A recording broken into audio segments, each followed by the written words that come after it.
वालेकुम स्टूडेंट, आज हम जो टॉपिक डिस्कस कर रहे हैं वो है वेव इक्वेशन।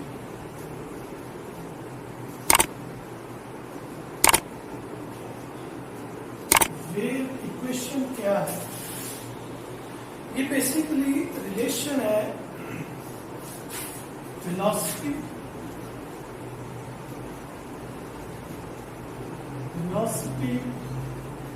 फ्रीक्वेंसी और wavelength.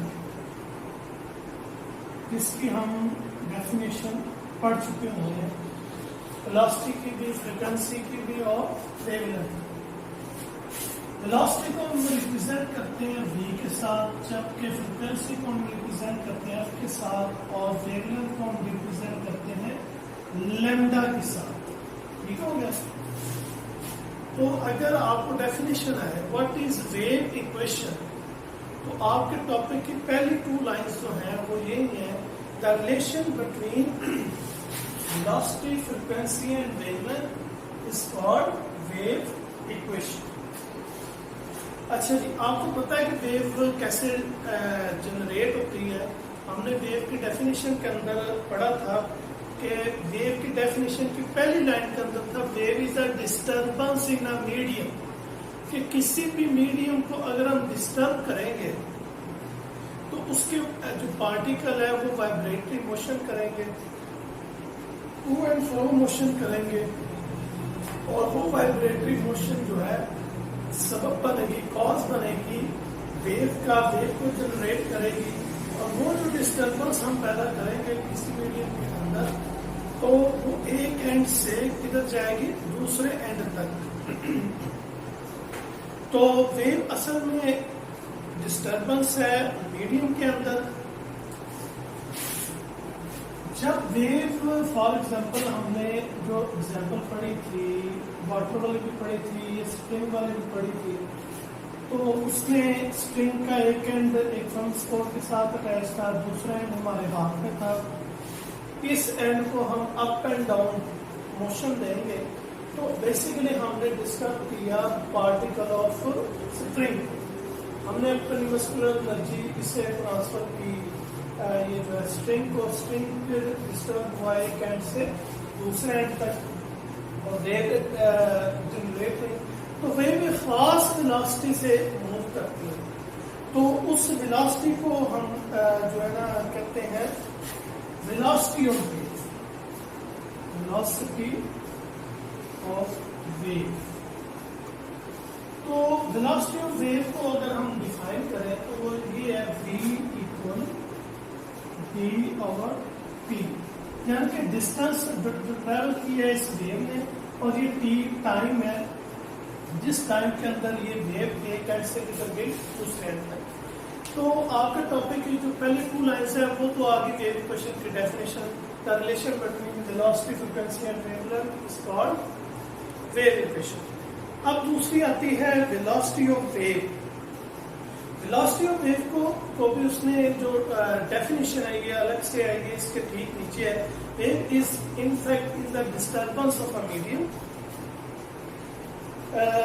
which travel from one end to another, जैसे कि मैंने पहले बताया, and have a specific velocity of traveling. This is called velocity of wave.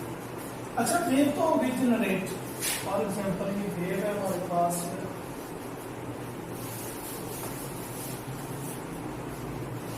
ये वेव है। तो वेव जो पैदा हुई है वो एक, उस आपको पता उसका एक क्रस्ट होता है, एक ट्रफ होता है। एक तरफ से अगले तरफ तक का जो डिस्टेंस होता है उसे हम क्या बोलते हैं, वेवलेंथ। अगर वेव ए यहाँ से यहाँ तक डिस्टेंस ट्रेवल कर रही है तो उस डिस्टेंस को हम लैम्डा के साथ रिप्रेजेंट कर लेते हैं, यानी कि वेवलेंथ से रिप्रेजेंट कर लेते हैं, जो कि वेवलेंथ की डेफिनेशन हम पढ़ चुके हुए हैं, the distance between two consecutive crust और ट्रफ।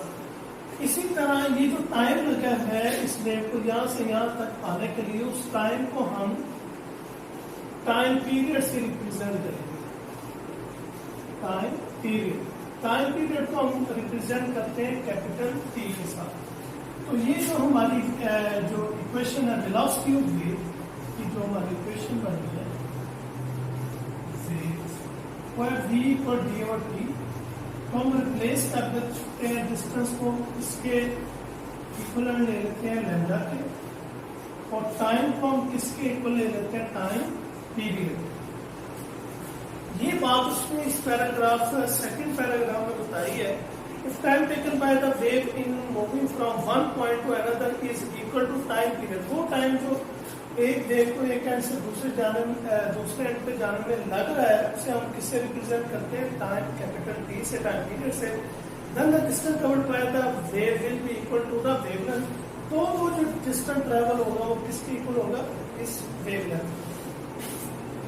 तो स्टूडेंट इसमें ये बड़ा ख्याल रखना है, टाइम को हम स्मॉल टी से रिप्रेजेंट करते हैं, ये स्टैंड करता है टाइम पीरियड, जो आम टाइम हम यूज कर रहे हैं, और कैपिटल टी यूज होता है टाइम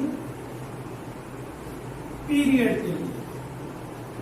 ये खाली जब हम न्यूमेरिकल करेंगे उसमें टाइम पीरियड आएगा तो हम कैपिटल टी लिखेंगे, या खाली पीरियड का वर्ड भी आएगा तब भी हम कैपिटल टी लिखेंगे, या सिंपल टाइम आएगा तो फिर हम स्मॉल टी लिखेंगे। इन दोनों में फर्क आपको पता होना चाहिए ताकि आपके न्यूमेरिकल में मसला हो।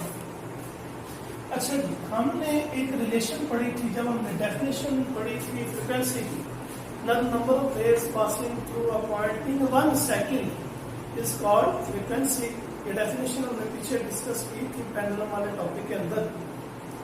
तो वहां पर मैंने आपको एक रिलेशन बताई थी कि रिलेशन है टाइम पीरियड और फ्रीक्वेंसी के दरमियान, जो कि इनवर्स रिलेशन है, यानी कि फ्रीक्वेंसी किसके इक्वल है, 1 कैपिटल टी टाइम पीरियड के, या टाइम पीरियड का जो रेसिप्रोकल है वो क्या है, फ्रीक्वेंसी। तो यहाँ पर हम ये लिख लेते हैं कि फ्रीक्वेंसी जो है वो इक्वल है 1 रेसिप्रोकल है किसका, टाइम पीरियड का। तो इस इक्वेशन को हम 1 कह देते हैं, फ्रॉम इक्वेशन 1 इसे हम अरेंज कर लेते हैं अगर कुछ इस तरह में, ये आ जाएगा लैम्डा।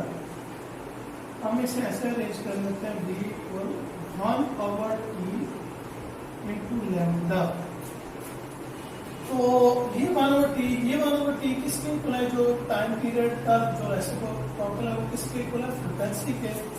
तो v इक्वल 1/t की जगह हम क्या लिख देंगे, फ्रीक्वेंसी। तो ये स्टूडेंट हमारे रिलेशन पूरी हुई जिसे हम वेव इक्वेशन बोलते हैं, v इक्वल f लैम्डा। और ये इक्वेशन ट्रू है फॉर लॉन्गिट्यूडिनल वेव्स, यानी कि all types of waves, all types of mechanical waves, longitudinal waves, transfer waves, ये तमाम वेव्स इक्वेशन वेव्स के लिए ये जो रिलेशन है v इक्वल f लैम्डा, ये ट्रू है। तो ये इक्वेशन को आपने याद रखना है। ये इक्वेशन का इस्तेमाल सबसे ज्यादा आपका न्यूमेरिकल के अंदर होगा। v equal f lambda, v stand कर रहा है वेलोसिटी को, f स्टैंड कर रहा है फ्रीक्वेंसी को, और वेवलेंथ रिप्रेजेंट लैम्डा रिप्रेजेंट कर रहा है वेवलेंथ। तो ये था स्टूडेंट हमारा आज का लेक्चर, वेव इक्वेशन, जो कि बोर्ड के पॉइंट ऑफ व्यू से इंतहाई अहम है, और ये बोर्ड में एज अ लॉन्ग क्वेश्चन काफी मल्टीपल टाइम्स आ चुका होगा। Thank you so much.